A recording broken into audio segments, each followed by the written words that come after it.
గీతా గంగా చ గాయత్రి సీతా సత్య సరస్వతి బ్రహ్మ విద్యా బ్రహ్మవల్లి త్రిసంధ్యా ముక్తి గేహిని అర్థమాత్ర చిదానంద భవగ్ని భ్రాంతినాశిని వేదత్రయీ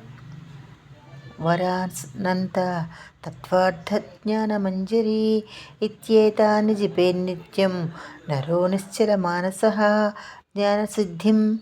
లభేచ్ఛీఘ్రం తథాంతే పరమం పదం. గీతను బోధించిన శ్రీకృష్ణ పరమాత్మకు, గీత పుట్టుకకు నిమిత్తమాత్రుడైన అర్జునునకు,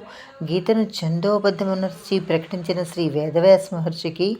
గీతను లిఖించిన శ్రీ విఘ్నేశ్వరునకు, గీతను ఓం ప్రథమంగా ప్రచారమనర్చిన సంజయునకు, గీత యొక్క తాళపత్రములను కాలగర్భమున చెడకుండా కాపాడి లోకమును కొసంగిన పుణ్యాత్ములకు, గీత యొక్క సూక్ష్మభావములకు ప్రస్ఫుటమనర్చుకున్న భాష్యకారులకు అందరికీ ధన్యవాదములు.